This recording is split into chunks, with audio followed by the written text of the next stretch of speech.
Auzubillahi minasyaitonirrajim. Bismillahirrahmanirrahim.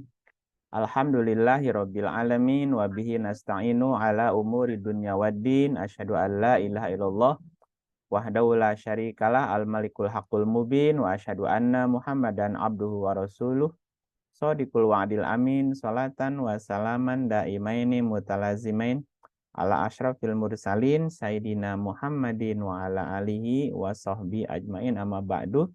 Rabbi syrahli sadari wa yassirli amri wahlul uqdatam min lisani yafqahu qawli. Rabbana zidna ilman wa alhiqna bissolihin. Bapak dan Ibu, selamat sore saya ucapkan. Ayyuhal mu'minun, salamullahi alaikum warahmatullahi wabarakatuh. Alhamdulillah, kita bersyukur kepada Allah hari ini kita masih diberikan kesempatan juga kesehatan sehingga kita bisa kembali bertemu bersilaturahim untuk kita belajar bersama berkaitan dengan ayat-ayat Allah yang ada di dalam Al-Quran. Kita masih membicarakan sifat 20 atau sifat yang wajib bagi Allah. Terakhir kita sudah sampai ke sifat mukhalafatuhu lil hawadisi. Hari ini kita akan berbicara tentang sifat berikutnya, yaitu qiyamuhu binafsihi. Qiyamuhu binafsihi. Qiyam itu artinya berdiri, binafsihi dengan dirinya sendiri. Jadi qiyamuhu binafsihi artinya berdiri dengan sendirinya atau berdiri dengan dirinya sendiri. Maknanya adalah bahwa Allah berdiri pada zatnya atau nafasnya sendiri dan mustahil Allah butuh bantuan yang lain. Jadi lawan dari qiyamuhu binafsihi adalah membutuhkan yang lain. Allah tuh berdiri dengan Punten, dirinya Pak. sendiri. Ya. Maaf, Pak. Kayaknya bukannya tanggal 11 Mei kemarin sudah qiyamuhu binafsihi. Oh, yang tanggal 11 terakhir. Iya. Oh, kalau sudah qiyamuhu binafsi berarti masuk ke wahdaniyat. Wahdaniyah ya. Oke, nah, itu yang di Kamisan ya, betul ya? Iya, di Kamisan. Oke, qiyamuhu binafsi udah selesai. Ya, jadi sepintas tentang qiyamuhu binafsihi di surat 29 ayat 6 dikatakan innallaha laghaniyun 'anil alamin. Sesungguhnya Allah benar-benar maha kaya, tidak memerlukan sesuatu pun dari semesta alam ya. Termasuk wujud Allah tidak membutuhkan tempat dan wujud Allah tidak membutuhkan zat lain untuk menciptakannya gitu. Ya, karena Allah pencipta, bukan yang diciptakannya. Termasuk Allah juga tempat bergantung. Gitu ya. Iya. Oke, Sifat berarti wahdaniyah juga sudah tuh, Pak. wahdaniyat juga sudah. Iya. Mm-mm. Kemarin itu sifat wahdaniyah Itu di Kamisan ya, Bu ya? di Betul ya? Kamisan ya, tanggal 11 Mei ya. Oke, wahdaniyah sudah. Kudrot. Kudrat belum? Oh, kalau sudah wahdaniyah berarti masuk ke kudrot dong Ya. sekarang. Jadi kesimpulan terakhir itu, jadi Allah tidak ada sesuatu pun yang serupa dengan Dia, tak bisa dikonkretkan. Oh, yang ahad sama wahid udah ya? Ahad sama wahid sebelumnya kayaknya ya. Kul huwallahu ahad, kul huwallahu Allahu wahid udah ya? Nah, Ma'ani. Iya. Oh, sekarang masuk ke yang ma'ani ya? Iya, Iya, betul. di Kamisan itu. Oke. Nah, jadi sekarang berarti wahdaniyah sudah juga ya? Sudah ya, Pak. Bahwa Sudah, Allah sudah. itu wahdaniyah, ahad juga wahid sudah ya? Oke, kalau begitu masuk ke berikutnya. Nah, untung ada catatan, Bu. Kalau nggak ada catatan kan diulang-ulang Ya. lagi. Saya juga lupa sampai di mana. Jadi berikutnya kita masuk ke sifat ma'ani kan? Ma'ani ya. Karena kan ada yang sifat 20 kan dibagi 4 ya. Nafsiyah ada 1, sifatnya wujud. Kemudian salbiyah ada 5. Kidam bako, mukhalafah lil hawadis, qiyamu binafsi wahdaniyah. Nah, yang ketiga itu sifat ma'ani ya. Nah, sifat ma'ani itu ada 7. Ada 7 sifatnya: kudroh, irodah, ilmu, hayat, sama, basor, dan kalam ya. Gitu. Itu yang sifat ma'ani. Baik, kalau gitu kita masuk ke yang sifat ma'ani, kelompok yang ketiga ya. Ma'ani itu bentuk jamak dari kata makna. Jadi makna ma'ani. Secara leksikal kata ma'ani itu artinya maksud atau arti. Nah, kita sering berkata maknanya apa gitu kan. Maknanya apa? Makna itu ya artinya maksud. Maksudnya apa ya gitu. Artinya apa gitu. Makna atau arti atau maksud gitu ya. Nah, para ahli ilmu ma'ani mendefinisikannya sebagai pengungkapan sesuatu yang ada dalam pikiran manusia. Atau juga bisa dikatakan manifestasi Allah yang ada pada manusia gitu. Termasuk sifat ma'ani adalah kudroh. Kudroh artinya kuasa. Mustahil Allah tidak kuasa. Tidak kuasa itu berarti lemah ya. Kudroh itu dari akar katanya kodaro ya. Kodaro. Nah, kodaro itu secara bahasa punya arti berkuasa, menguasai, menentukan, ketentuan. Qadar juga diartikan kemuliaan. Orang nyebutnya Lailatul Qadar, malam kemuliaan. Qadar itu juga bisa berarti perhitungan, ketetapan, membatasi. Qadar juga berarti mampu. Qadar juga berarti sempit, hormat gitu ya. Qadar juga nanti berkaitan dengan arti takdir. Takdir juga berarti mengenal, juga berarti kemampuan, mampu gitu ya. Atau dapat gitu. Nah, di dalam Al-Qur'an akar kata kodaro menjadi kodir, takdir, kodaro, yukodiru takdiron gitu ya. Misalnya kita lihat di surat 2 ayatnya 20.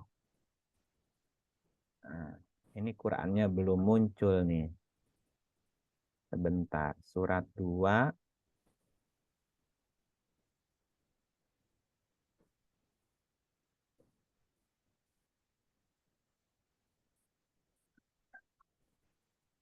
Mana suratnya sebentar ya.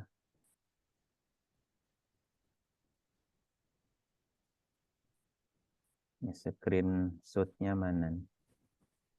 Oke. Nah, muncul. Surat 2 ayatnya berapa tadi? 20. 20. Ini di ujung ayatnya ada kalimat innallaha ala kulli syai'in qadir. Qadir itu dari kata qadaro ya, kudroh artinya. Sesungguhnya Allah berkuasa atas segala sesuatu. Sesungguhnya Allah berkuasa atas segala sesuatu. Qadir atau kudroh Allah atau disebut Allah kudrot artinya Allah berkuasa gitu. Dan kekuasaan Allah tidak diawali dengan lemah. Kekuasaan Allah itu tidak berlaku sewaktu-waktu. Sekarang berkuasa, besok enggak.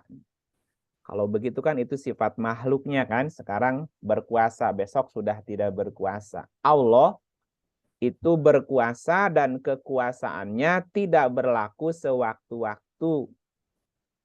Kekuasaan Allah juga tidak ada permulaan dan tidak ada akhir. Jadi sifatnya kekal gitu ya. Kekal dan tidak mengalami pensiun, tidak mengalami kesudahan atau tidak mengalami kehancuran. Walaupun seluruh makhluk sudah tiada.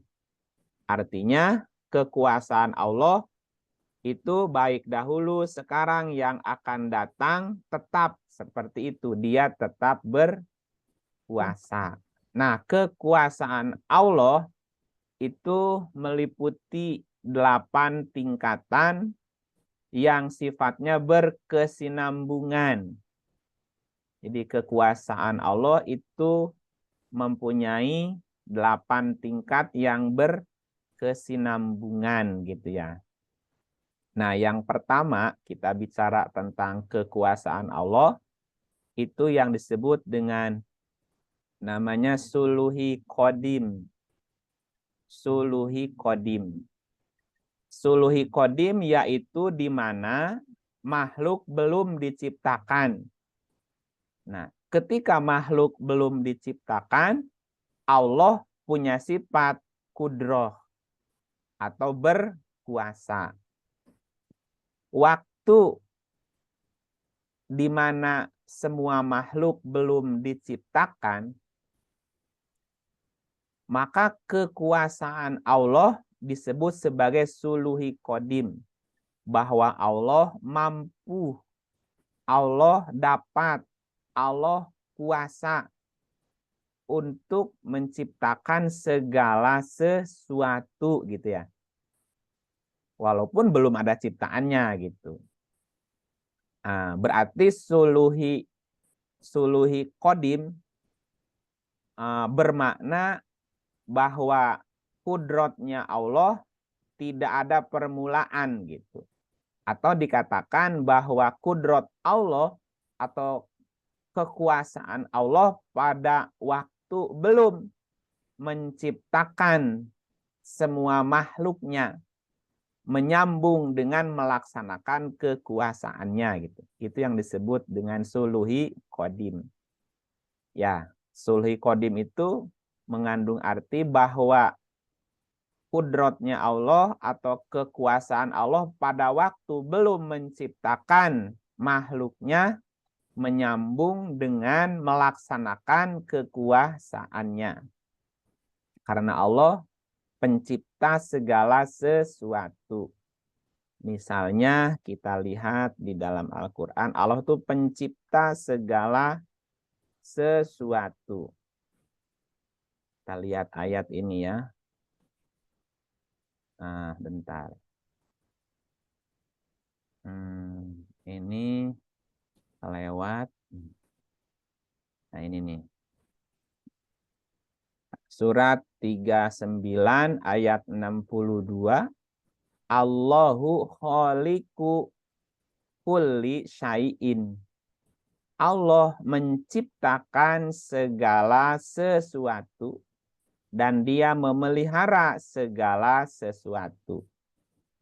Ya, ketika makhluk belum diciptakan, maka kudrotnya Allah disebut dengan suluhi qadim. Ya, suluhi qadim adalah kudrotnya Allah pada waktu belum menciptakan makhluk, menyambung dengan melaksanakan kekuasaannya untuk menciptakan semua makhluknya gitu. Itu disebut dengan suluhi qadim. Ini proses yang pertama ya gitu ya. Di surat ini surat 39 ayatnya 62 ya. Nah, kemudian tahap yang kedua atau tingkatan yang kedua yang disebut dengan qabdoh awal atau qabdoh pertama. Qabdoh pertama adalah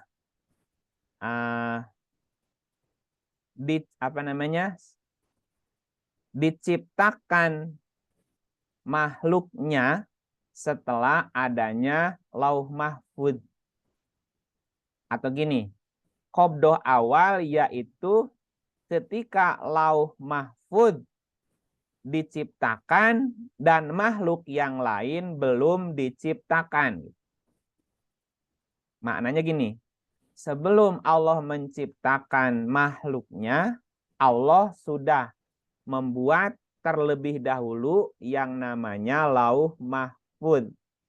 Lauh mahfud itu bahasa kitanya apa? Grand design atau blueprintnya sudah ada gitu ya. Itu namanya qabdah awal, yaitu setelah Lauh Mahfuz diciptakan dan makhluk yang lain belum diciptakan. Maka kudrotnya Allah menyambung dengan qabdah awal. Maknanya apa? Qabdah awal juga mengandung arti penyusunan atau proses penjelmaan atau penciptaan yang sewaktu-waktu dapat dirubah atau ditetapkan gitu. Kalau ibarat orang mau bikin film, itu sudah ada skenarionya. Tetapi filmnya belum dibuat. Ya.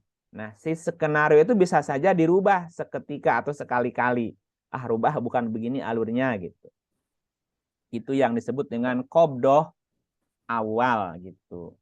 Ya. Jadi qabdah awal proses penyusunan atau penjelmaan atau penciptaan yang sewaktu-waktu dapat dirubah atau ditetapkan, yang sudah ada lauh mahfuznya gitu.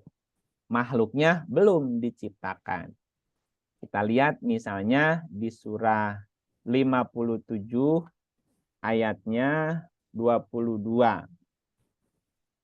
Gitu. Tadi Ibu Farida sudah masuk kelihatannya, Bu. Halo. Masih Udah di jalan lagi, Pak. Masih di jalan. Oh, jangan lah. Kalau di jalan jangan, Bu. Nanti. Iya, Pak. Oke, nggak apa-apa. Oke, saya minta bantuan siapa ya? Saya, Pak. Oh, boleh Ibu Boleh, Bu Erni Ernisa. udah Monggo. Surat 57 ya, Pak. Ayat Iya, 22. 22. Bismillahirrahmanirrahim. Tiada suatu bencana pun yang menimpa di bumi dan tidak pula pada dirimu sendiri, melainkan telah tertulis dalam kitab Lauhul Mahfuz sebelum kami menciptakannya. Sesungguhnya yang demikian itu adalah mudah bagi Allah. Tiada suatu bencana pun yang menimpa di bumi dan tidak pula pada dirimu sendiri, melainkan telah tertulis dalam kitab Lauh Mahfuz sebelum kami menciptakannya. Ya, jadi sebelum semua makhluk di langit dan di bumi diciptakan, sudah terdapat tulisannya gitu istilahnya. Namanya Lauh Mahfuz. Nah, ini proses qabdah awal namanya. Proses qabdah awal, Lauh Mahfuz sudah ada, tetapi makhluknya belum diciptakan. Maka skenarionya bisa saja dirubah karena Allah Maha Kuasa. Nah, kita lihat di surat Ar-Ra'd, surat 13 ayatnya 39. 13:39, Bu. Monggo. Bismillahirrahmanirrahim. Surat 13 ayat 39. Allah menghapuskan apa yang Dia kehendaki dan menetapkan apa yang Dia kehendaki. Dan di sisinya Allah terdapat ummul kitab Lauh Mahfuz. Nah, Lauh Mahfuz ummul kitab. Jadi Allah juga kuasa menghapus apa yang Dia kehendaki dari catatannya tadi, juga Dia berkuasa untuk menetapkan apa yang Dia kehendaki. Jadi bisa saja kalau ibaratnya Dia sebagai sutradara menghapus, mencoret satu nama artis dari skenario filmnya diganti artis lain. Atau bisa saja Dia mengubah alur ceritanya seperti apa, bisa kan? Ya. Misalnya berdasarkan riset ilmiah tahun 2050 itu akan terjadi bencana di mana-mana. Gitu menurut informasi perkiraan berdasarkan riset ilmu pengetahuan ya. Jadi 2030 manusia mulai goyah. 2040, 2050 pemanasan global, bencana di mana-mana bisa saja Bu ya. Tetapi bisa saja cerita itu dirubah menjadi tidak seperti itu jika Allah menghendaki. Tetapi kehendaknya Allah di ayat ini menggunakan kata yasha'u. Yasha itu kehendak Allah yang harus ada sebabnya gitu, Bu.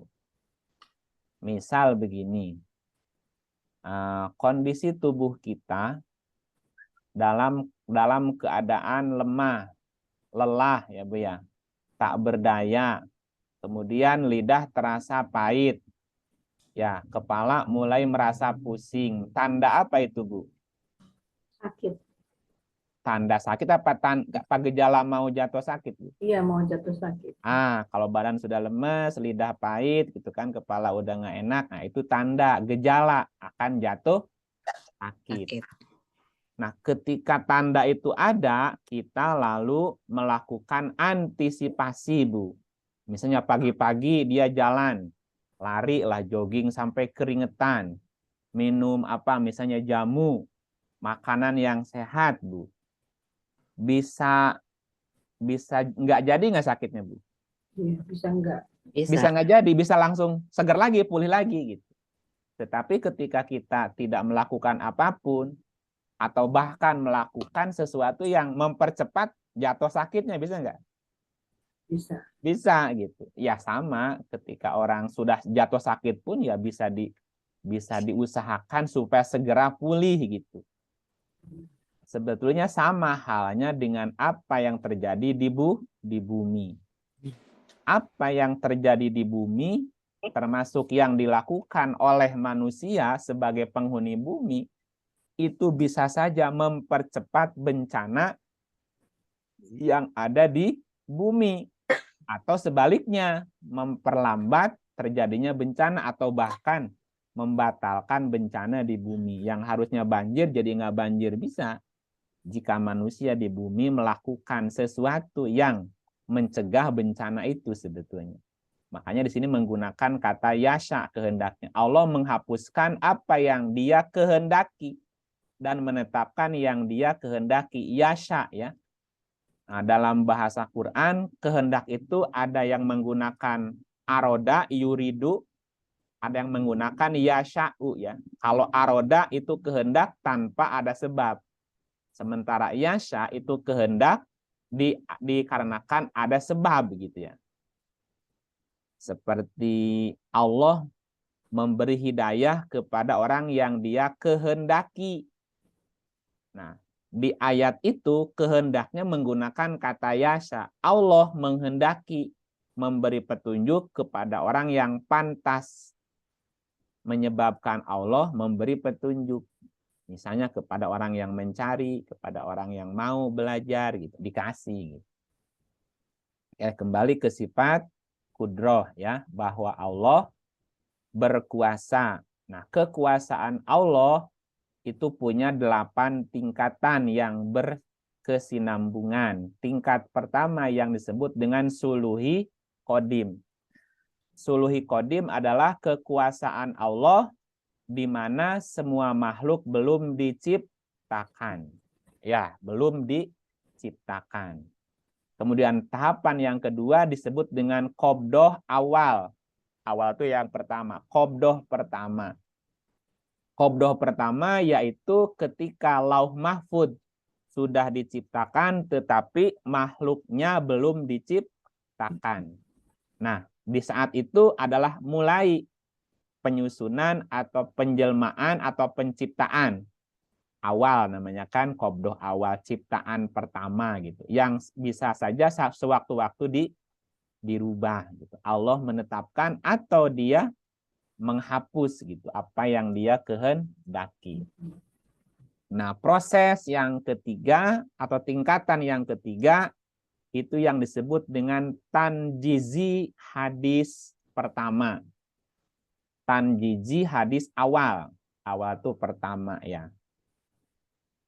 Nah, tanjizi hadis awal atau tanjizi hadis pertama yaitu kekuasaannya Allah untuk mewujudkan segala sesuatu yang telah tertulis di dalam kitab Lauh Mahfuz gitu.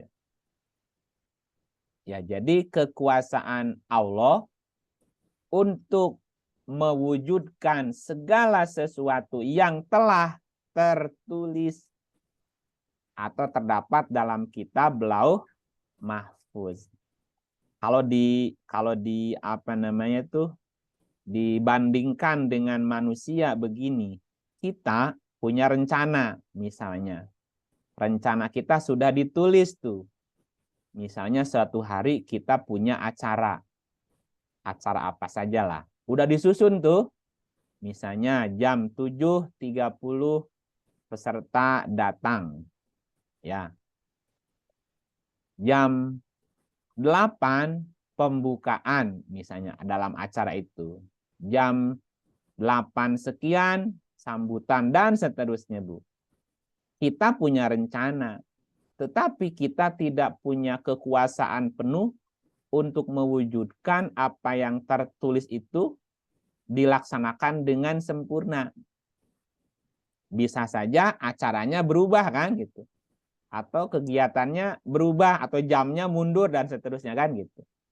Nah, Allah itu kuasa mewujudkan segala sesuatu yang telah tertulis atau termuat di dalam kitab Lauh Mahfuz tadi. Ya, kita mah hanya bisa berusaha, tetapi ya kembali kepada kekuasaannya Allah tadi. Nah, misalnya kita baca di surah 3682. 3682.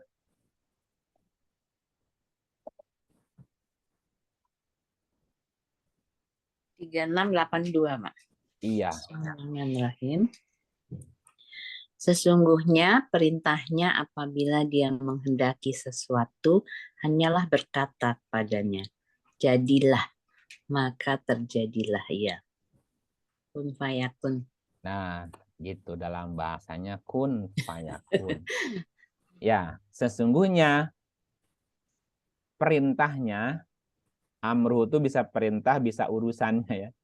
Sesungguhnya perintahnya apabila dia menghendaki sesuatu, hanya berkata kepadanya, jadilah, maka terjadilah ia. Ya, kalimat yang sama juga bisa kita temukan di surat 2, 117. Allah pencipta langit dan bumi, dan bila dia berkehendak untuk menciptakan sesuatu, maka cukuplah dia hanya mengatakan kepadanya, jadilah, lalu jadilah ia. Sama ya ujungnya, kun Fayakun. fayakun gitu ya. Nah, itu yang kemudian disebut dengan tahapan tanjizi hadis pertama atau tanjizi hadis awal. Yaitu kekuasaan Allah untuk mewujudkan segala sesuatu yang telah tertulis di dalam kitab Lauh Mahfuz. Nah, tanjizi hadis awal ini berarti proses yang ketiga ya, juga bisa dimaknai, bisa diartikan suatu proses perpindahan atau perubahan dari sesuatu yang tadinya belum ada menjadi ada gitu ya. Dari yang tidak ada menjadi ada. Dari yang nggak ada wujudnya menjadi ada wujudnya.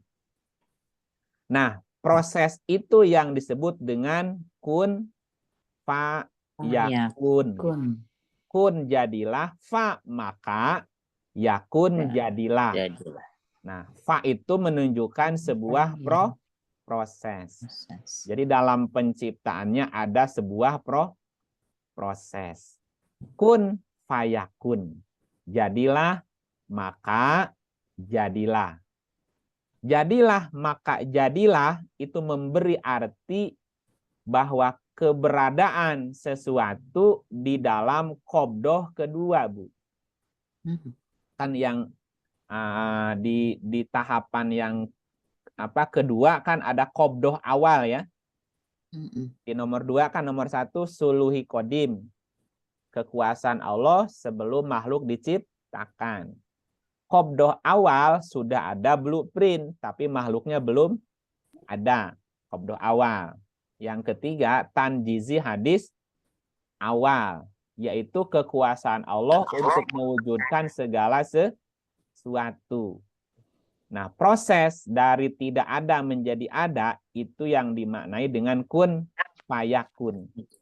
Ya, jadi kun fayakun memberi arti keberadaan sesuatu dalam qabdah yang kedua. Nah, ini berarti tahap yang keempat ya.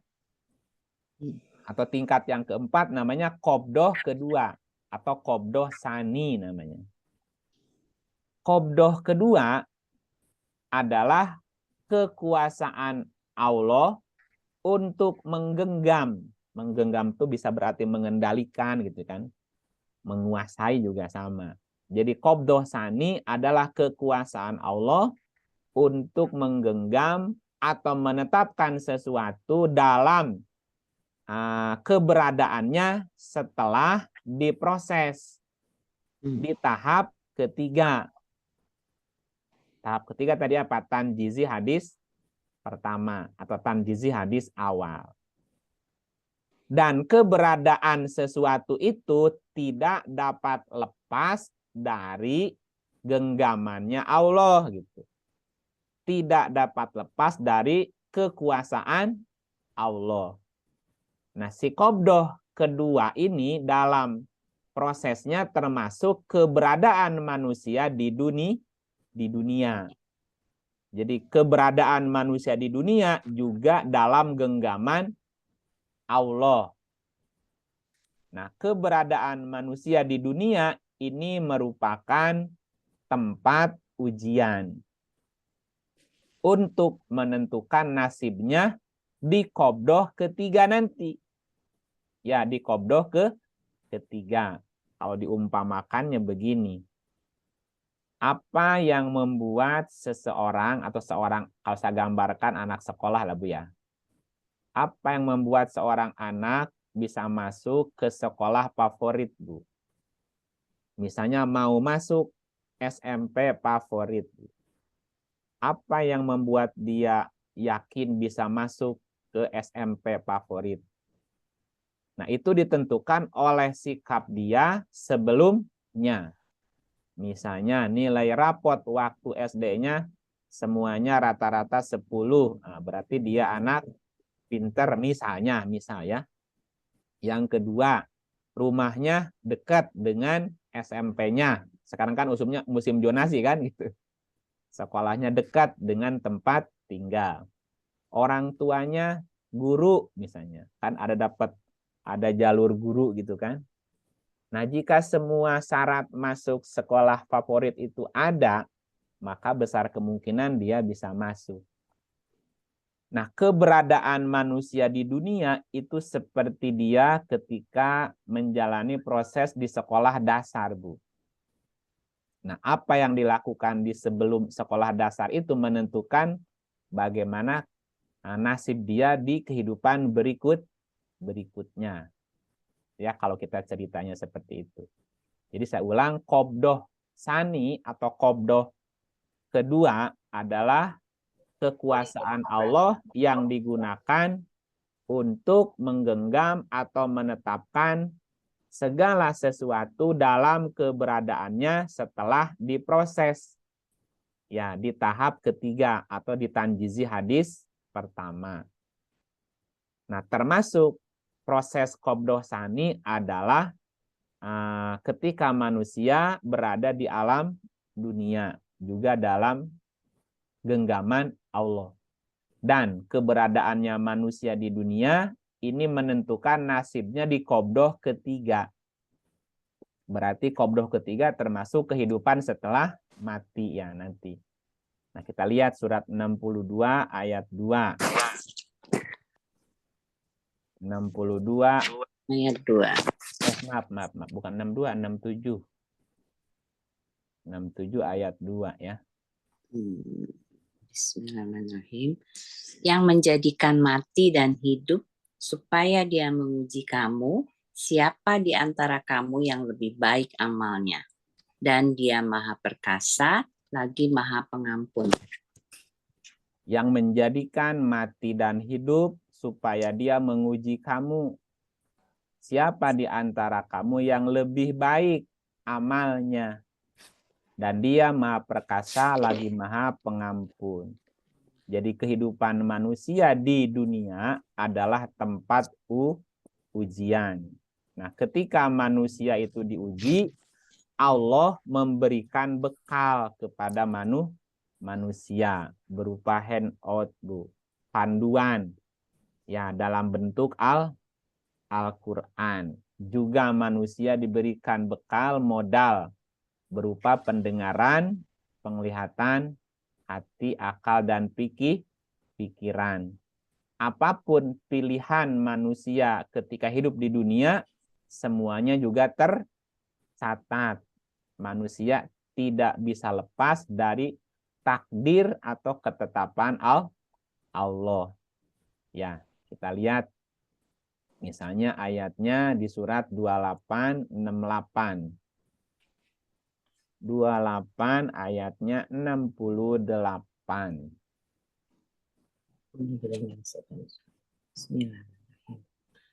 Dan Tuhanmu menciptakan apa yang Dia kehendaki dan memilihnya. Sekali-kali tidak ada pilihan bagi mereka. Maha suci Allah dan maha tinggi dari apa yang mereka persekutukan dengan Dia. Nah, inilah kekuasaan Allah di alam dunia. Dan Tuhanmu menciptakan apa yang Dia kehendaki dan Dia memilihnya. Bukan memilihnya, juga ini bermakna Dia memberikan pilihan. Dia menciptakan apa yang Dia kehendaki dan Dia membuat pilihan. Tetapi makana lahumul khiyaratu. Sekali-kali tidak ada pilihan bagi mereka. Mengandung makna bahwa manusia tidak bisa keluar dari hukum Allah. Manusia tidak bisa lepas dari takdir Allah. Apapun yang dia lakukan terikat oleh hukum. Lari dari satu takdir, pasti dia menuju takdir yang lain. Kita tidak bisa lepas dari algoritma semesta. Kemanapun, kapanpun, dimanapun kita tetap akan terikat oleh hukum. Sebab akibat di alam semesta. Apapun pilihannya gitu ya. Iya. Kita makan ada hukumnya. Tidak makan juga ada hukumnya. Semuanya terikat gitu. Tidak bisa lepas. Makanya maknanya manusia tidak punya pilihan. Padahal manusia bebas untuk memilih. Maksudnya manusia tidak punya pilihan kecuali ya dia harus menerima atau mengikuti hukum di alam semesta itu. Karena semuanya sudah ada kadarnya. Sudah ada ketetapannya namanya gitu. Oke, termasuk apa yang menimpa di langit, di bumi juga pada dirimu gitu ya. Tetapi pada saat yang lain manusia diberikan kebebasan memilih. Nah, apapun pilihan dia pun sudah tertulis gitu. Sebab akibatnya akan seperti apa gitu. Nah, misalnya kita lihat di 13 ayat 11. Bu Erni masih semangat? Ya, masih Pak. Masih. Masih. Ya. Bismillahirrahmanirrahim. Surat 13 ayat 11. Bagi manusia ada malaikat-malaikat yang selalu mengikutinya bergiliran di muka dan di belakangnya. Mereka menjaganya atas perintah Allah. Sesungguhnya Allah tidak merubah keadaan sesuatu kaum sehingga mereka merubah keadaan yang ada pada diri mereka sendiri. Dan apabila Allah menghendaki keburukan terhadap sesuatu kaum, maka tak ada yang dapat menolaknya. Dan sekali-kali tak ada pelindung bagi mereka selain Dia. Nah, ini ada kalimat apa? Sesungguhnya Allah tidak merubah keadaan suatu kaum sehingga mereka merubah keadaan yang ada pada diri mereka sendiri. Sendiri. Ya, artinya apa? Ya, keadaan bisa dirubah kalau manusia mau merubahnya. Allah tidak akan merubah keadaan sehingga kaum itu mau merubah keadaan yang ada pada diri mereka sendiri. Ya, ini maknanya manusia tidak punya pilihan kecuali mengikuti pilihan. Seperti gini, kalau pelajar itu lagi ulangan, Bu. Soalnya soal pilihan ganda. Apakah siswa yang ujian tuh punya pilihan lain selain jawaban yang ada di situ, Bu?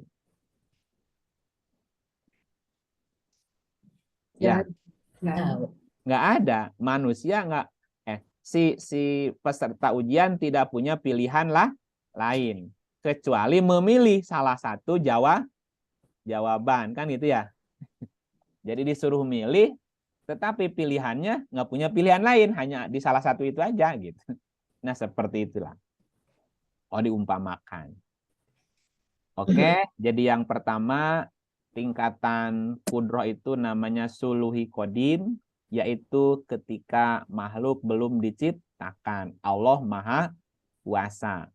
Masuk tingkatan kedua yang disebut dengan qobdoh awal. Sudah diciptakan lauh mahfud, tetapi makhluk belum diciptakan. Nah, saat itu baru awal penyusunan, penjelmaan atau penciptaan yang sewaktu-waktu juga bisa dirubah atau ditetapkan. Masuk tingkatan ketiga namanya tanjizi hadis awal, yaitu kekuasaan Allah untuk mewujudkan segala sesuatu yang telah tertulis di dalam kitab lauh mahfud. Nah, kemudian nyambung ke qobdoh yang kedua, qobdoh sani namanya, lewat kalimat kun fayakun. Qobdoh sani adalah kekuasaan Allah untuk menggenggam, mengendalikan atau menetapkan segala sesuatu dalam keberadaannya setelah diproses di tingkat yang ketiga, namanya tanjizi hadis pertama. Ya, dan tidak ada sesuatu pun yang lepas dari genggaman atau kekuasaan Allah. Nah, dalam hal ini termasuk kehidupan manusia di alam dunia. Apa yang dilakukan di dunia ini sebagai tempat ujian menentukan nasibnya dia di qobdoh ketiga. Nah, berarti kita masuk ke qobdoh ketiga, Bu Yang. Nah, qobdoh ketiga adalah kekuasaan Allah. Sebelum qobdoh ketiga, tingkatan yang kelima itu namanya tanjizi hadis kedua, ya Bu ya. Saya ulang ya. Jadi tingkatan yang kelima itu dari qobdoh kedua, ya qobdoh sani ya. Yang keempat kan qobdoh sani ya. Nah, masuk kelima tanjizi hadis kedua gitu. Tanjizi hadis pertama kan di poin 3 urutannya ya. Nah, tingkatannya di 3. Nah, yang kelima itu tanjizi hadis kedua atau tanjizi hadis sani. Tanjizi hadis sani atau tanjizi hadis kedua artinya adalah kekuasaan Allah untuk meniadakan makhluk yang berada di qobdoh kedua. Berarti di tingkat 4 ya. Kan di qobdoh kedua itu termasuk kehidupan manusia di alam dunia. Dan kehidupan manusia di dunia adalah tempatnya ujian. Nah, tingkatan kelima, tanjizi hadis kedua, bermakna kekuasaan Allah untuk meniadakan makhluk yang berada di qobdoh kedua di alam dunia. Meniadakan makhluk tuh bisa dengan banyak cara. Misalnya kematian. Ketika seseorang datang kematian, selesai itu ujiannya. Selesai ceritanya di alam dunia. Apakah mati karena sakit, atau mati karena bencana, atau mati karena hal yang lain. Nah, dalam proses kehidupan manusia, kata-kata meniadakan itu bisa dalam bentuk mati gitu ya. Gitu ya, dalam bentuk mati. Yang satu mati, yang lain belum mati. Kita lihat ayat tentang matinya surat 21:35. 21:35. Ya. Tiap-tiap yang berjiwa akan merasakan mati. Kami akan menguji kamu dengan keburukan dan kebaikan sebagai cobaan yang sebenar-benarnya. Dan hanya kepada kamilah kamu dikembalikan. Kullu nafsin dha'iqatul maut. Ya, setiap jiwa akan merasakan namanya mati. Nah, kita lihat di ayat yang lain ya. Ayat yang lain itu, bentar, ini saya cek ayatnya.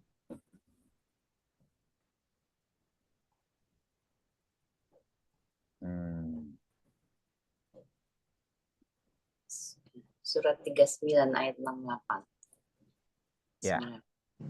Dan ditiuplah sangkakala, maka matilah siapa yang di langit dan di bumi, kecuali siapa yang dikehendaki Allah. Kemudian ditiup sangkakala itu sekali lagi, maka tiba-tiba mereka berdiri menunggu keputusan masing-masing. Dan ditiuplah sangkakala, maka matilah siapa yang ada di langit dan di bumi. Berarti tugas dia di dunia sudah selesai. Selesai ataupun belum selesai, tugasnya kalau sudah datang mati ya berarti ya sudah selesai gitu. Dan ini berarti Allah meniadakan sesuatu namanya, Bu. Ini masuk kategori qabdoh yang tanjizi hadis kedua namanya. Jadi kekuasaan Allah untuk menghapus, meniadakan makhluknya yang ada di qabdoh kedua atau di alam dunia. Seperti contoh kematian. Maka ditiuplah sangkakala, dan ditiuplah sangkakala, maka matilah siapa yang di langit dan di bumi. Nah, ketika seseorang itu mati, berarti ceritanya selesai. Kamu sudah selesai. Tapi kan belum kelar tugasnya, udah selesai gitu. Beres Selesai. ataupun ya selesai hidupnya gitu. Jadi manggungnya udah selesai gitu. Manggungnya udah selesai. Nah, tapi ada kalimat apa? Kecuali siapa yang dia kehendaki. Berarti orang ini masih diberi tangguh. Masih lanjut ceritanya kan? Gitu. Masih lanjut. Kita ngaji tahun berapa, Bu Ibu? 2000. Ada yang ingat nggak, Bu? Bu Dini barangkali ingat ya? Udah 10 tahun lebih kayaknya, Pak. Berarti 2000 berapa? 13. Enggak, sebelumnya sepertinya. Iya, berapa orang sahabat kita yang sudah selesai, Bu, ceritanya? Iya. Ada Bu Dewi, Bu Yudi, Bu Yudi, Bu Meli, Bu Meli, Bu Nana. Itu kan berarti dia sudah selesai. Iya. Ya udah selesai gitu. Nah, kita kan, ya itu kan perjalanan. Oh iya si Anu selesai. Kita kan masih manggung nih bahasanya, Bu.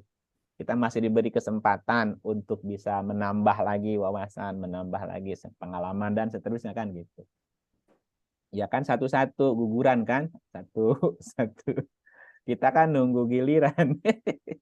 Entah kapan kita juga nggak tahu. Yang pasti kita juga bakal gitu, Bu. Satu ketika nama kita udah nggak muncul di Zoom nih, udah nggak ada. Ya udah selesai gitu, bahasanya gitu.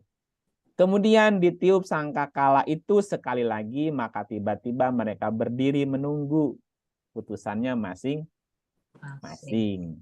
Ini masuk di kekuasaan Allah tingkatan yang kelima, tanjizi hadis sani, tanjizi hadis yang kedua, yaitu kekuasaan Allah untuk meniadakan makhluknya yang berada di qabdoh kedua atau dalam kehidupan dunia.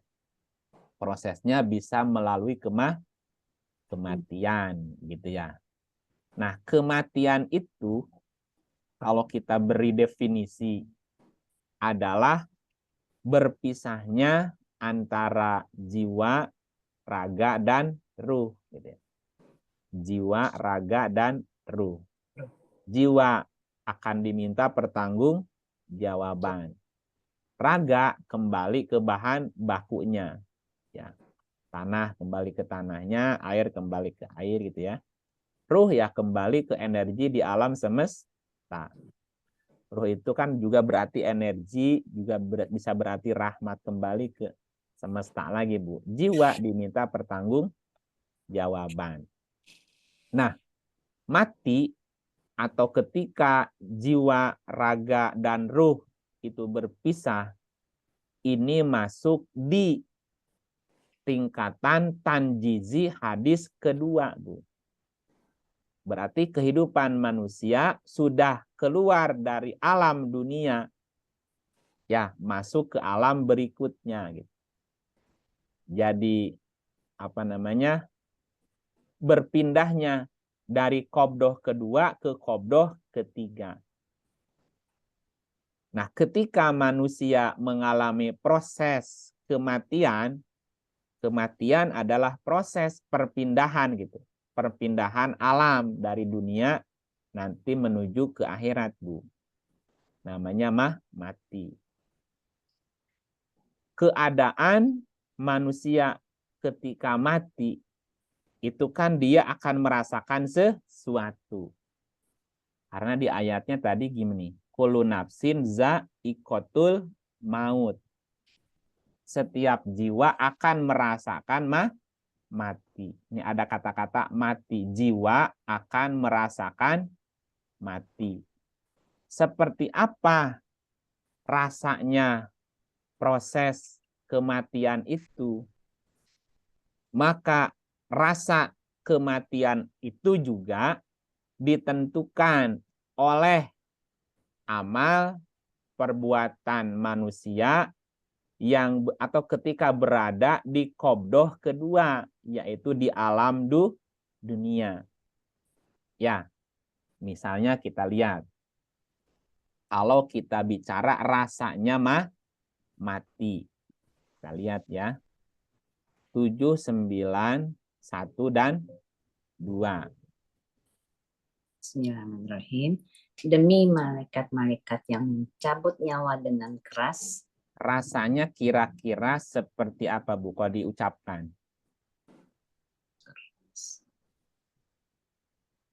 Kalau digambarkan dalam bentuk kata, orang dicabut nyawanya keras. Rasanya apa, Bu? Sakit. Itu kan sakit itu ungkapan kan? Iya. Sakit, pedih, menderita, sengsara. Apalagi, Bu? Gelisah, galau, susah kan? Nggak enak lah pokoknya. Nggak enak itu. Kan banyak ungkapannya untuk mengungkapkan posisi keadaan ketika dicabut nyawa menjelang kematian. Kalimatnya, demi malaikat yang mencabut nyawa dengan keras. Nah, berarti kan ada rasanya kan? Rasanya seperti apa? Ya bisa bermacam-macam rasanya tadi. Ya. Nah, terus yang halo? Selalu sakit itu, Pak. Kalau keras gitu, Pak. Ya, kalau keras konotasinya ya sakit. Sakit, menderita, dan seterusnya. Nah, ada yang keduanya. Yang keduanya, Bu. Dan malaikat-malaikat yang mencabut nyawa dengan lemah lembut. Kalau digambarkan dalam bentuk kata seperti apa, Bu? Serasa nyaman gitu, Pak. Ya, lemah lembut. Dicabutnya lemah lembut gitu. Jadi nyaman gitu, nyaman Pak. Gitu ya. Enggak terjadi sesuatu yang menakutkan. Apa ya? Kalau digambarkan gini. Ada orang, ini digambarkan dalam bentuk ilustrasi. Ada orang yang ketika nyawanya dicabut, ditarik, itu seperti menarik selendang sutra dari semak belukar, Bu. Jadi ada selendang nyelip di semak belukar dan semaknya berduri lagi, Bu. Duh, sakit banget, Pak. Ya, coba gimana nariknya, Bu? Mau pelan-pelan atau sekaligus ditarik, Bu? Sama aja. Ditarik pelan-pelan butuh waktu berapa lama nariknya? Lama banget ya, Bu ya. Kayak Iya. nariknya karena dia kan nyangkut masalahnya. Nanti Ditarik kena durinya, Pak. ya, Iya kan nanti kena durinya jadi harus pelan-pelan. ya. Walaupun pelan-pelan kalau sudah nyangkut gimana, Bu? Sobek juga nggak? Sakitnya Iya. lama kalau Nah, pelan-pelan. sakitnya lama tetap aja dicabut pelan-pelan sakit, cuman kan sakitnya lama, Bu. Bisa jadi dia proses dicabutnya bisa berhari-hari. Dan berhari-hari itu sakit kan, ditarik, teriak gitu. Ditarik, teriak gitu. Dicabut sekaligus, tambah lagi teriaknya kan sekaligus.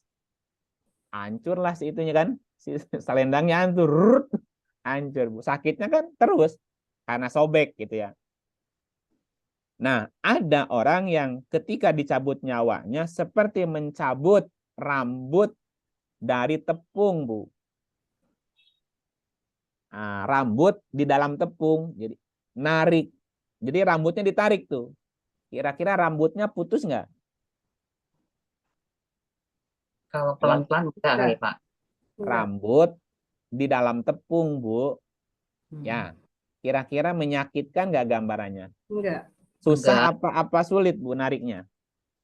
Enggak juga kayaknya, Pak. Nariknya mudah, ngegelosor, rambutnya tetap utuh, tepungnya berubah nggak, Bu? Enggak. Enggak. Jadi nggak ada masalah. Jadi si nyawa lepas tuh ya kayak itu aja, ser gitu. Udah selesai, udah gitu. Tahunya sadar-sadar saya udah mati ya gitu. Ini gambarannya. Jadi ada orang yang ketika dicabut nyawanya keras. Oh, diumpamakan seperti menarik selendang sutra dari semak belukar yang berduri. Dan juga ada orang yang ketika dicabut nyawanya seperti menarik rambut dari tepung, Bu. Ya, sangat nyaman gitu, nggak ada sesuatu yang menyakitkan baginya. Nah, apa yang membuat seseorang itu keras dicabutnya atau nyaman dicabutnya, Bu? Kembali ke amal perbuatan dia gitu. Ada pertanyaan nggak di sini, Bu? Apa mau ditanyain? Ada yang perlu ditambahin nggak penjelasannya? Halo? Jadi kalau orang sakit terus dia mau wafat gitu, Pak, kalau dia kesakit, dia kan kadang-kadang ada yang tenang gitu ya, Pak ya. Ada yang gelisah gitu ya, Pak ya. Itu apa tanda-tanda itu bisa kita ketahui ya, Pak ya? Nah, ada nggak orang yang sakit, Bu, fisiknya sakit, tapi kita tidak melihat dia kesakitan, ada nggak, Bu? Kalau udah masuk ICU, Pak?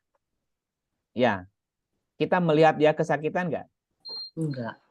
Ya, jadi ada orang yang sakit secara fisik, tapi kita melihat dia tidak kesakitan, wajahnya lempeng aja, Bu. Tidak teriak, tidak wajahnya tidak mengerang, tidak apa namanya? Kok dia dilihat wajahnya biasa aja, padahal sakit, Bu.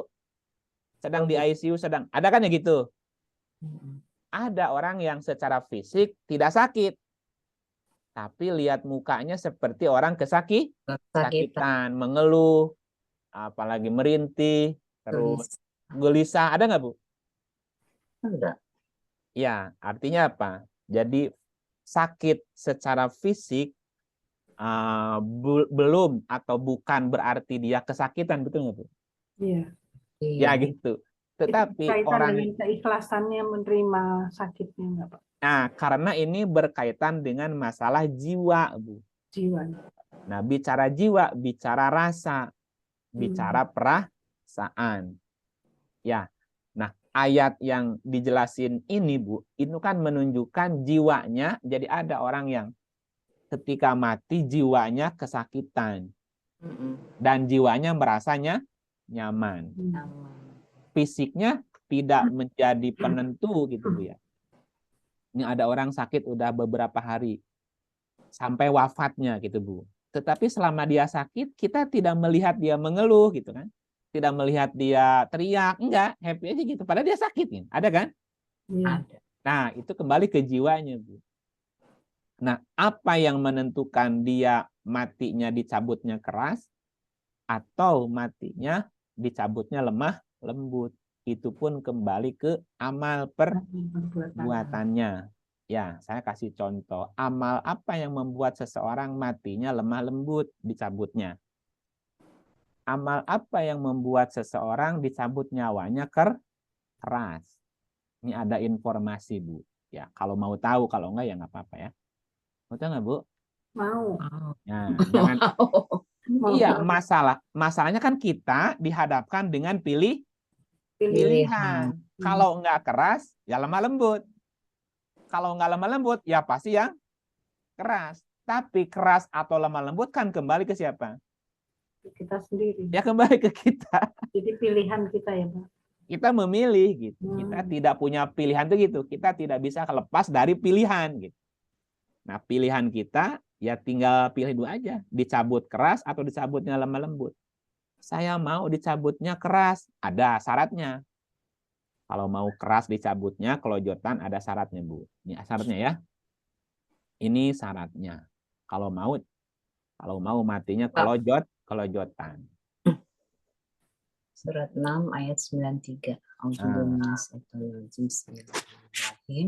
Dan siapakah yang lebih zalim dari orang-orang yang membuat kedustaan terhadap Allah atau yang berkata, telah diwahyukan kepada saya, padahal tidak ada diwahyukan sesuatu pun kepadanya, dan orang yang berkata, saya akan menurunkan seperti apa yang diturunkan Allah. Alangkah dahsyatnya sekiranya kamu melihat di waktu orang-orang yang zalim berada dalam tekanan-tekanan sakratul maut, sedang para malaikat memukul dengan tangannya sambil berkata, keluarkanlah nyawamu. Di hari ini kamu dibalas dengan siksaan yang sangat menghinakan, karena kamu selalu mengatakan terhadap Allah perkataan yang tidak benar, dan karena kamu selalu menyombongkan diri terhadap ayat-ayatnya. Ya, ini kalau dibuat film, ya digambarkan aja Bu seperti apa. Jadi ada malaikat yang mencabut nyawanya keras, bukan tanpa alasan. Ya, jadi ada malaikat yang mencabut nyawa keras karena sebuah alasan ya, Bu. Apa alasannya? Ya ini tadi ceritanya. Siapakah orang yang lebih zolim dari orang yang membuat kedustaan terhadap Allah? Ini orang sering berdusta atas nama Allah ya Bu ya. Sering bohong atas nama Tuhan. Orang yang gemar mencatut nama Tuhan. Ya untuk menutupi kedustaannya. Atau orang yang berkata telah diwahyukan kepada saya. Ini adalah firman Tuhan. Ini ajaran dari Tuhan. Padahal bukan. Nggak ada ajaran gitu, Bu. Dia mencatut nama Tuhan gitu. Padahal tidak ada diwahyukan sesuatu pun kepadanya. Atau orang yang berkata, saya akan menurunkan seperti apa yang diturunkan Allah. Membuat-buat tandingan terhadap Allah. Alangkah dahsyatnya. Nah, ini penjelasan malaikat yang mencabut nyawa dengan keras. Ya, apa dosa dia? Zolim. Ya, suka berdusta atas nama Allah, mencatut nama Tuhan untuk kepentingannya, Bu. Dan dia sombong terhadap ayat-ayatnya. Oke, ini alasannya. Bagaimana dengan orang yang dicabut nyawanya lemah lembut? Nah, ini ayatnya ya. Suratnya 13. Ada ya. Sorry. Mau ganti, Bu? Ya, Bu. Iya, Pak. Saya baru mau nanya. Pak Gatot, mungkin Pak Mujito juga mau baca. Biasanya Pak Mujito udah paling dulu. Bentar. Ini 16, 30. Pak Mujito udah maghrib belum di sana? Udah kali. Maghrib kayaknya, bukan 1 jam itu, lebih dulu. Pak Gatot, kalau enggak ya saya nggak apa-apa, Pak. Halo yang Siap, lain. siap. Oh, Siap, siap. siap. Salah 3 belum maghrib kan? Hampir. Hampir. Iya. Monggo. Bismillahirrahmanirrahim. Surat An-Nahl ayat 30. Dan dikatakan kepada orang yang bertakwa, apakah yang telah diturunkan oleh Tuhanmu? Mereka menjawab, kebaikan. Orang-orang yang berbuat baik di dunia ini mendapat pembalasan yang baik. Dan sesungguhnya kampung akhirat adalah lebih baik, dan itulah sebaik-baik tempat bagi orang yang bertakwa. Ada berapa kata takwa ini? Ada banyak. Bertakwa. Ujungnya bertakwa. Ya, orang bertakwa selalu berkata, Allah telah menurunkan kebaikan. Semuanya jadi kebaikan. Lanjut. Yaitu surga Aden, yang mereka masuk ke dalamnya, mengalir di bawahnya sungai-sungai. Di dalam surga itu mereka mendapat segala apa yang mereka kehendaki. Demikianlah Allah memberi balasan kepada orang-orang yang bertakwa. Bertakwa yaitu orang-orang yang diwafatkan dalam keadaan baik oleh para malaikat dengan mengatakan salamun alaikum. Masuklah kamu ke dalam surga itu disebabkan apa yang telah kamu kerjakan. Ya, digebugin nggak sama malaikat? Enggak, diberi salam. Disalamin. Ya, assalamualaikum. Itu yang dicabut nyawanya lemah, lembut. Bahkan malaikat memberikan pilihan. Mau dibantu, dicabut, atau mau lepas sendiri. Orang bertakwa memilih dia melepaskan sendiri. Udahlah biar aku yang lepasin sendiri. Gitu ya. Selamat. Jadi kembali ke kita gitu. Kita mau jatuh di yang mana gitu, Bu. Ya.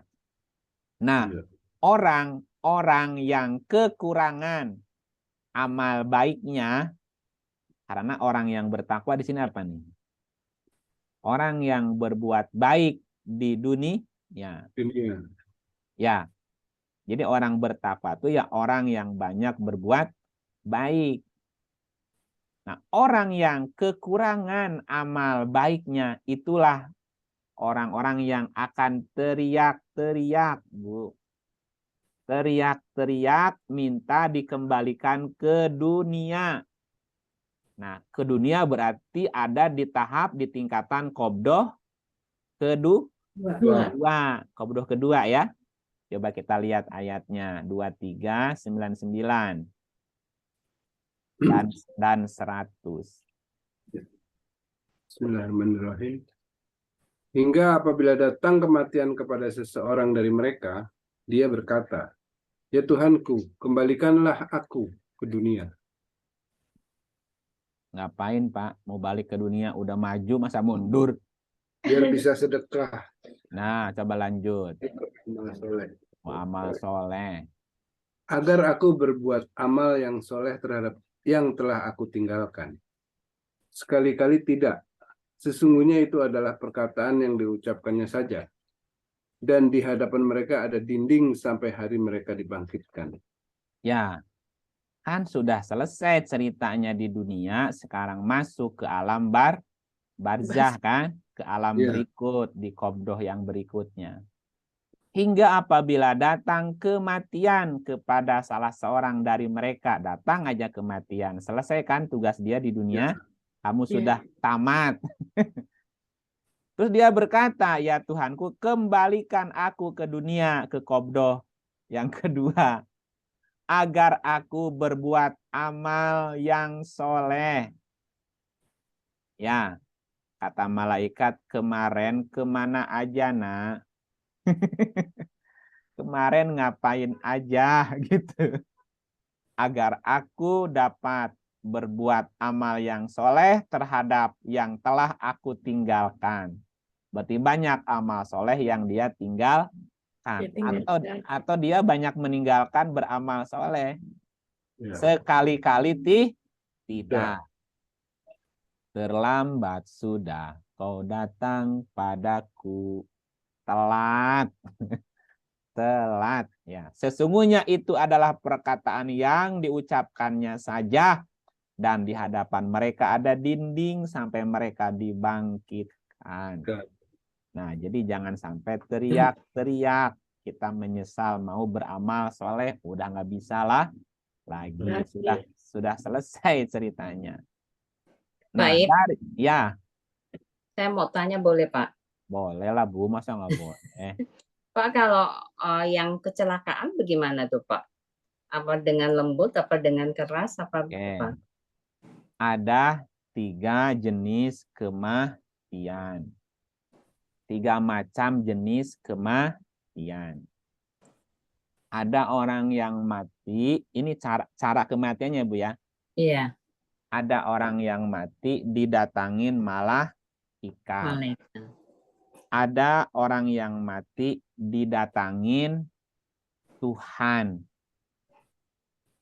Ya, yang ketiga ada orang matinya didatangi sebagian tanda-tanda Tuhan. Nanti ada ayatnya. Itu dalam Quran. Ada orang-orang mati didatangin malaikat. Ada juga orang mati didatangi Tuhan. Ya. Ada orang yang mati didatangin tanda-tanda sebagian tanda-tanda Tuhan, Bu.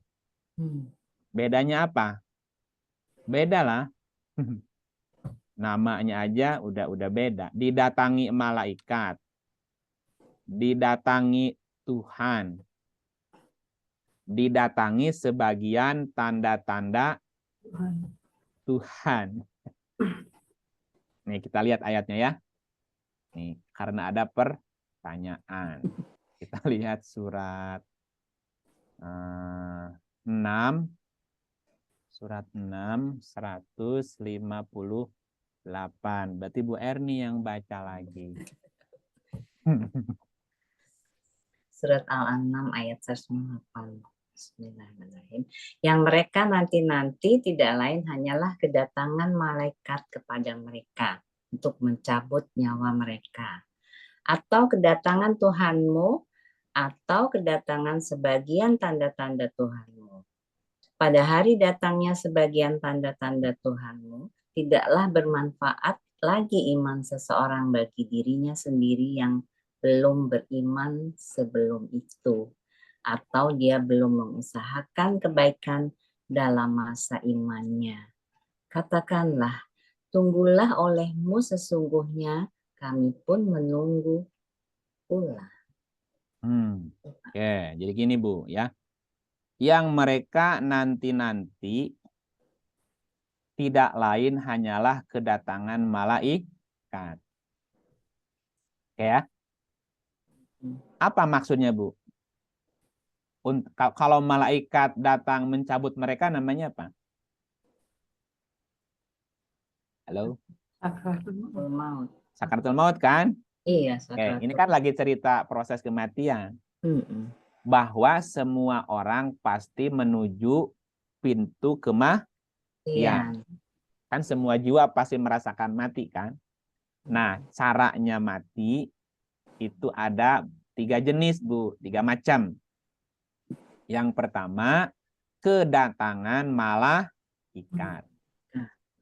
Kalau digambarkan bagaimana kematian dengan cara kedatangan malaikat. Kalau malaikat itu sebagai molekul di alam semesta, Bu. Maka proses kematiannya terjadi benturan. Terjadi benturan yang menyebabkan mati. Misalnya Bu, orang jatuh dari lantai, jatuh. Duk, kan hancur tuh organ tubuhnya yang membuat mati. Atau lagi berdiri pinggir jalan, ketabrak motor Bu. Duk, terjadi benturan yang menyebabkan organ tubuhnya rusak dan menyebabkan mati. Atau lagi tiduran, atapnya roboh, ketimpa plafon, bruk, mati misalnya Bu. Atau orang ketimpa gempa, apa namanya tuh, apa longsor, bruk, mati. Tenggelam, mati. Ketembak, terjadi benturan dua benda kan, ketembak atau ketusuk misalnya Bu. Itu namanya kematian kedatangan malaikat. Oke. Nah, jadi bahasanya gini, ada orang mati karena bencana. Karena bencana, Bu. Yang kedua, kalimatnya apa? Kedatangan Tuhanmu. Jadi yang datang Tuhan. Tidak ada bencana yang menimpa dia, Bu. Tetapi ada sebuah hukum sebab akibat yang membuat dia mati. Misalnya, Bu, di kamar mandi kepleset. Atau pusing di kamar mandi jatuh. Stroke, Bu. Nah, stroke sehingga otaknya nggak bisa bekerja. Nah, terus nggak ada yang nolong, Bu. Menyebabkan kematian. Kaget. Jantungan, Bu. Jantungnya masalah. Mati. Itu namanya kedatangan Tuhan. Tuhannya menggunakan kata Rob ya. Jadi ada hukum sebab akibat yang membuat dia mati. Apa diantaranya? Misalnya salah satu organ tubuhnya tidak berfungsi. Ada orang keselak, Bu, makan apa? Biji salak dimakan. Misalnya. Keselak atau makan agar-agar nggak dikunyah, Bu, nyelek, Bu. Sampai dia tidak bisa bernapas. 3 menit, mati nggak kira-kira, Bu? Mati. Nggak ada yang nolong. Itu namanya kedatangan Rob, Ibu.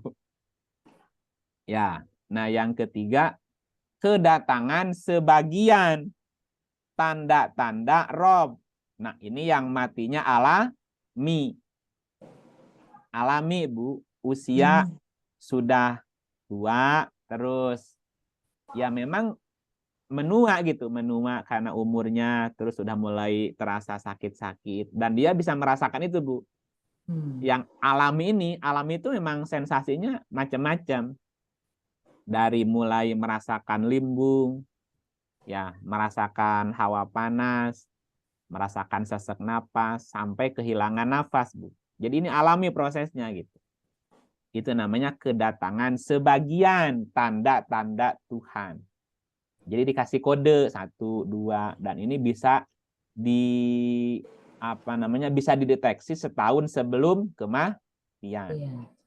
Jadi tanda-tanda Tuhan ini bisa terdeteksi 1 tahun sebelum kematian sampai hari H-nya kematian, baik secara fisik maupun non fisik, rasa ya, gitu, Bu. Apakah 3 jenis kematian menentukan amal seseorang? Bisa iya, bisa tidak, Bu. Iya, katanya begitu ya, Pak ya. Orang baik bisa nggak matinya kecelakaan, Bu? Bisa aja. Ada orang baru lulus dari pondok, mau mengajar di pondok lain, Bu. Tengah jalan bisnya kecelakaan, bisa nggak? Iya. Nah, itu mati yang mana kira-kira? Yang kedatangan malaikat. Mobilnya jatuh, brus, terjadi benturan kan? Meninggal. Nah, nilai dia di hadapan Tuhan ya kembali ke perbuatannya, Bu. Oh gitu. Iya, tetapi ada spesialis bahwa orang yang beriman itu matinya akan aman. Tidak akan lewat yang pertama, Bu, sebetulnya. Jadi kalau dia benar-benar beriman, dia tidak akan meninggal dengan cara yang pertama. Kedatangan malaikat tadi, Bu, benturan, kecelakaan, bencana, tidak gitu, Bu. Kalau enggak yang kedua, yang ketiga. Karena memang sudah waktunya gitu. Kalau yang ketiga kerasa, kita bisa nyiapin diri kan. Kayaknya saya belum nggak lama lagi mau mati nih. Kerasanya kan firasatnya kuat, Bu. Dia siapin tuh sebelum kematiannya biasanya. Udah siap-siap. Jadi ada orang yang kita bilang, kok dia tahu ya waktu kematian? Ya emang tandanya udah dia baca gitu. Oh gitu ya, Pak ya. Udah ada tanda-tanda ya, Pak ya. Ada 1 tahun bisa dideteksi, Bu. Bahkan bisa dideteksi secara fisik. Kita bisa merasakannya, Bu. Wah, ini kayaknya saya ini nggak lebih dari 20 hari nih. 10 hari lagi, 7 hari lagi, 3 hari lagi. Nah, hari ini saya mau mati. Ada, Bu. Benar gitu. Karena dia sudah membaca itu. Kan ayat-ayat mesti dibaca. Gitu. Panjang nih Pak ceritanya. Saya benar kalau tentang kematian tuh saya banyak sekali deh yang ada masukan ini itu gitu. Jadi rasanya pengen ditanyain aja terus. Iya. Soalnya Gitu. waktu Ustadz siapa UJ ya Pak ya meninggal itu kecelakaan ya Pak ya. Ya. Itu yang kan itu yang mana jatuhnya? Yang ke itu Yang pertama. malaikat. Kedatangan malaikat, betul. Karena terjadi benturan kan, kecelakaan, mati gitu. Iya. Nah, kalau kita baca Quran, Bu, sebetulnya orang beriman mukmin itu tidak mungkin kematiannya yang pertama. Dia pasti aman tuh kan aman dari bencana, kecelakaan gitu. Matinya itu normal gitu. Alami lah gitu. Alami gitu. Memang dia mau meninggal gitu. Gitu kira-kira nanti cerita berikutnya ya. Maaf deh yang lain nih. Oke, jadi gitu. Karena ada pertanyaan, ada ayatnya. Jadi tingkat yang keenam, qobdoh ketiga. Qobdoh ketiga adalah kekuasaan Allah untuk menggenggam manusia di alam barzah, Bu. Yang tadi kan ketika mati masuk ke alam barzah. Ya. Nah, ada orang yang ketika matinya kekurangan apa tadi? Kekurangan amal. Dia teriak pengen kembali ke dunia, mau beramal soleh, tapi sudah tidak bisa. Nah, qobdoh ketiga adalah kekuasaan Allah untuk menggenggam, mengendalikan manusia ketika di alam barzah. Apakah dia dapat teror di alam kubur atau dia mendapat nikmat adanya di makom. Ya, jadi orang yang meninggal masuk kubur itu besar kemungkinan dapatnya teror kubur. Orang menyebutnya azab kubur. Tetapi orang yang amal baiknya cukup, dia tidak akan mendapat teror di kubur karena tempatnya makom dan dia akan mendapat nikmat. Nah, tingkatan yang ke berapa? 7 itu tanjizi hadis ketiga. Tanjizi hadis ketiga adalah kekuasaan Allah untuk membangkitkan makhluk yang sudah mati, Ibu. Allah kuasa menghidupkan orang yang sudah mati. Nah, tingkatan yang ke-8 namanya qobdoh keempat. Qobdoh keempat adalah kekuasaan Allah untuk mengabadikan manusia termasuk semua makhluk setelah kebangkitannya atau tidak mengulang lagi, Bu. Jadi Allah juga berkuasa untuk membuat seseorang yang sudah mati terus dibangkitkan dan hidup abadi atau tidak gitu. Atau dia memperjalankan orang tadi untuk mengulang gitu. Mengulang proses kehidupannya sampai dia selamat. Itu tingkat qobdoh keempat. Jadi kekuasaan Allah terhadap makhluknya untuk mengabadikan atau tidak orang-orang atau makhluk yang sudah mati dan dia dibangkitkan kembali. Nah, di dalam prosesnya itu ada namanya qadar atau takdir. Di situ juga semua qadar, takdir ada catatannya di dalam lauh mahfuz. Ada kodok. Lauh mahfuz itu blueprint, grand design. Takdir artinya ukuran. Berkaitan dengan kekuasaan Allah. Kodok itu artinya eksekusi dari semua ketetapan Allah. Nah, Allah Maha Kuasa atas segala sesuatu sebelum proses penciptaan, selama proses penciptaan, maupun setelah proses penciptaan. Jadi kekuasaan Allah tidak terikat oleh waktu. Begitu Bapak Ibu, sudah maghrib di tempat saya. Terima kasih. Sudah maghrib. Begitu ya Bapak Ibu, hatur nuhun. Ya. Nggak terasa waktunya sekarang maghribnya jam 6 kurang ternyata. Iya, Iya. Dikirain sampai jam 6 6, Bu. Jadi nggak ada kurang 12. kurang 12, iya. Iya, Kurang 12, Bu. Jadi cepet nggak banget. Mbak sempat. Dewi belum sempat komentar. Iya. Enggak, saya nggak Iya. berkomentar ya. Saya sejak mendengarkan, saya mencoba untuk menanyakan diri saya sendiri kayak apa sih gitu. Apa Iya. yang sudah saya perbuat dalam hidup, terus saya nanya gitu. Betul. Saya masuk ke yang mana gitu, karena apakah yang menurut saya baik itu juga menurut Allah itu juga udah baik, Baik. menurut Iya, orang lain iya. baik. Itu dari tadi saya pertanyakan terus. Jadi saya nggak tanya tuh karena saya tanya diri saya sendiri seperti apa gitu loh. Benar. Iya. Iya. Betul, Bu. Kan? Itu Iya. ya itu juga Terima kan kasih, Pak, ya. peringatan gini. Satu terakhir ya. Ini terakhir untuk Iya. introspeksi diri kita. Kan Ini ini kan saya tuh belajar untuk diri saya sendiri, bisanya nanti kemana, gimana gitu. Iya. Yang penting ini ya, Bu ya. Hai orang yang beriman, bertakwalah kepada Allah. Ini kata kunci, bertakwalah kepada Allah. Dan hendaklah setiap diri memperhatikan apa yang telah diperbuatnya untuk hari esok. Dan Iya. bertakwalah kepada Allah, diulang lagi bertakwalah. Sesungguhnya Allah Iya. mengetahui yang kamu kerjakan. Betul. Artinya kan kerjakan sesuatu yang terbaik dalam hidup. Sekarang tanpa apapun lakukan yang terbaik, lakukan. Nah, Iya. kategori terbaiknya apa? Ya kita kan punya standar, Bu. Ya, yang menilai ya bukan kita sendiri. Iya, silakan. Pokoknya lakukan aja yang menurut kita baik, ya mudah-mudahan dipandang Allah juga baik kan gitu. Ya. Yang penting gini, ukuran baik tidak kan bermanfaat nggak apa tidak? Yang kita pikirkan seberapa luas peta manfaat kita buat manusia itu.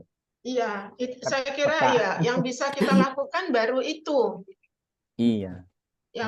Yang bagi manusia lain secara umum. Betul.